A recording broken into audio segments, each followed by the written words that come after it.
खुलुमबाय। दिनैनि रादाबखौ फरायदों आं मिथिंगा बसुमतारी। दिनैनि गाहाय रादाबफ्राव दङ। मुसलपुराव राजेश प्रसादनि बिबुंथि, बिटिसि खुंथायखौ नायबिजिरनो थामथिम। चिरांनि दादगिरियाव सासे हिनजावसानि गोथै देहा मोनदों। सिक्किमाव भारत चीन रौनियाफोरनि गेजेराव दाङाबाजि। आसामनि खुंथाय बिफानाव सोलाय-सोल', क'क्राझाराव गोदान जिल्ला खुंगिरि। कभिड-19 जों थैनाया आमेरिकायाव 80,000 बारबाय। आसामाव गोदानै 3 कभिड-19 पजिटिभ मोननाय सुबुंफोरा मुम्बाइनिफ्राय फैनाय। आरोबाव सासे सन्देह गोनां सुबुङा क्वारेन्टाइननिफ्राय खारखुमालांदों। दानिया आबुं रादाब।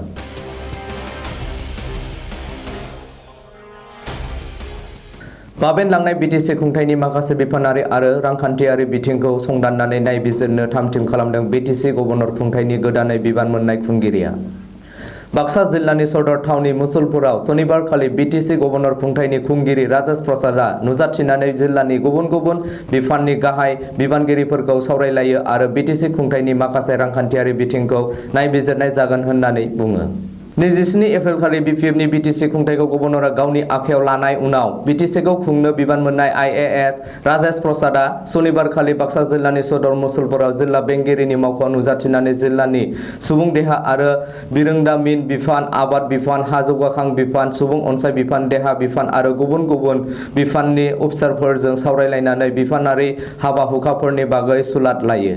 खुंगिरिया आबाद बिफाननि राननानै होनो गोनां ट्रेक्टरफोरखौ दैज्लांनि सिगांनो आबादारिफोरनो राननानै होनो थाखाय जिल्ला आबाद बिफानखौ बिथोन होयो। लोगोसे गुबुन गुबुन बिफानखौबो गावबागाव खामानिफोरखौ मावफुंनो बिथोन होयो। जिल्लानि बिफानारि बेंगिरिफोरा गावबा गावनि जौगानाय जौगायैनि खामानिफोरनि सायाव रोखा मोनसे फारिलाइ बानायनानै गथायनो बिथोन होयो। बाक्सा जिल्लानि जिल्ला खुंगिरि रन्जन शर्मानि आफाद दैदेननायाव जानाय बे जथुम्मायाव बाक्सा जिल्लानि लेङाइ जिल्ला खुंगिरि, पुलिस बिफानगिरि आरो माखासे गोजौ थाखोनि अफिसारफोरा बाहागो लायो। मख'थावदि बिटिसि खुंगिरि राजेश प्रसादआ बिटिसि खुंथायनि सिगांनि समफोराव जाबोनाय माखासे बिफानारि हाबा-हुखानि जौगानाय जौगायै आरो रांखान्थियारि बिथिंखौ संदाननानै नायबिजिरगोन होननानै बे सावराय जथुम्मायाव बुंथियो। बबेखानि आबाद बिफानाव जानाय बेले-बेजेखौबो नायबिजिरगोन होननानै बुङो खुंगिरि राजेश प्रसादआ। बिटिसि बिसायख'थिनि आयेन खान्थिखौ रैखाथियै लाखिनानै मोनफ्रोमबो बिफानावनो आद्रा थानाय जौगाखां खामानिफोरखौनो मावफुंगोन होननानै बुंथियो खुंगिरिया। जोबनायाव गासैबो रायजो-राजाफोरखौ कर'ना भाइरासनिफ्राय गाव गावखौनो सांग्रां जानो आरो सांग्राङै थानो खावलायो। बियो बाक्सानिफ्राय बिनय कुमार बर'नि खौरां।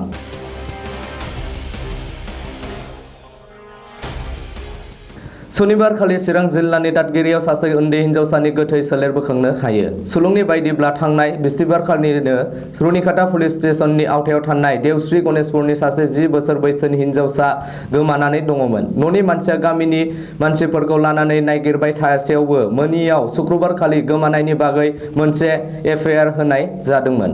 बबेखानि सनिबारखालि हिनजावसानि गोथै देहाखौ खाथिनि मोनसे हाग्रायाव गामिनि मानसिफोरा नुसनो। हिनजावसाखौ जिनाहारि खालामनानै बुथारदों होनना गामिनि रायजो-राजाफोरा सन्देह खालामदों। उनाव गोथै देहाखौ पस्टमार्टामनि थाखाय काजलगावआव दैथायहरनाय जायो। बे जाथायखौ सोंखारिनानै ओनसोलनि माखासे फरायसा आफादफोरा गोख्रोङै नायबिजिरनांगौ होननानै पुलिस बिफाननिसिम दाबि होदों।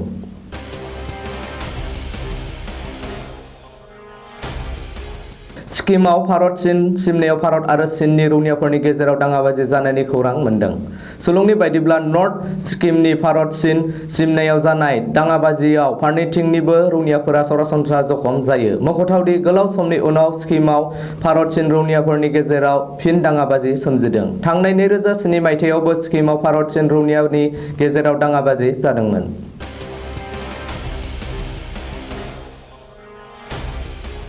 आसाम सोरखारा सनिबारखालि गाहाय खुंथायनि माखासे बिफानारि बिबानगिरिफोरखौ सोलाय-सोल' खालामो। आसाम खुंथायनि डिपार्टमेन्ट अफ पार्सनेल ए नि खान्थि बायदियै खुंथाय बिबाननि अफिसारफोरखौ सोलाय-सोल' खालामनायजों लोगोसे बिफानारि बिबानखौबो सोलाय-सोल' खालामनानै गथायो। बे लेखायै आसाम टुरिजम डिपार्टमेन्टनि सेक्रेटारि आरो आसाम टुरिजम डेभेलपमेन्ट कर्प'रेसननि डाइरेक्टर आइएएस भास्कर फुकनखौ क'क्राझार जिल्लानि जिल्ला खुंगिरि महरै बिबान होनानै दैथायो। बेराफारसेथिं क'क्राझार जिल्लानि जिल्ला बेंगिरि बिबानाव थानाय एसिएस पार्थ प्रतिभ मुजुमदारखौ आसामनि आबहावा आरो हाग्रा बिफाननि एडिशनेल सेक्रेटारि महरै बिबान होनानै ट्रेन्सफार खालामो।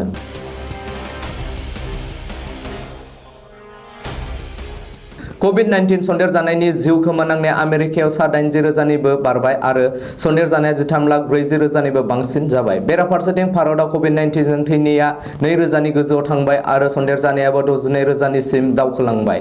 मख'थाव दि गिख्रंथाव कर'ना भाइरासआ भारतआवबो आमेरिका, स्पेन, इटालि, फ्रान्स आरो इउके बायदि जानायनि लामा फारसे दावखोगासिनो दङ।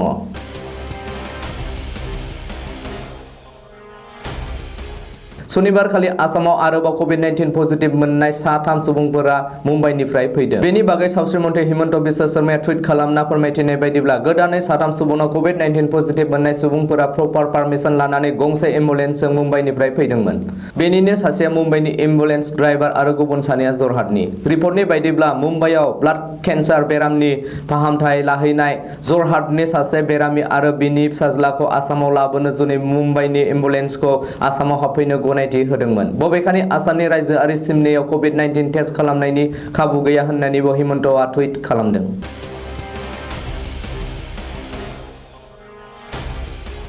आसामाव कर'ना भाइरासनि गिख्रंथाव थासारिया सोलिगासिनो दं आरो माखासे बुजिरोङै सुबुंफोरनि गोरोन्थिनि थाखाय थासारिया गिख्रंथावनासिन जादों। मिथिनो मोननाय बायदिब्ला क्वारेन्टाइनआव थानाय सासे सुबुङा थांनाय हराव खोमसिनि खाबु लानानै क्वारेन्टाइन सेन्टारनिफ्राय खारखोमालांदों।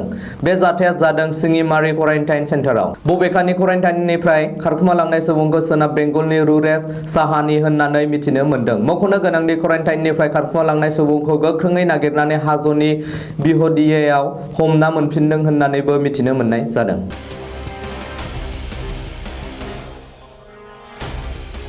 दिनैनि रादाबा एसेनोसै। गोजोन्थों।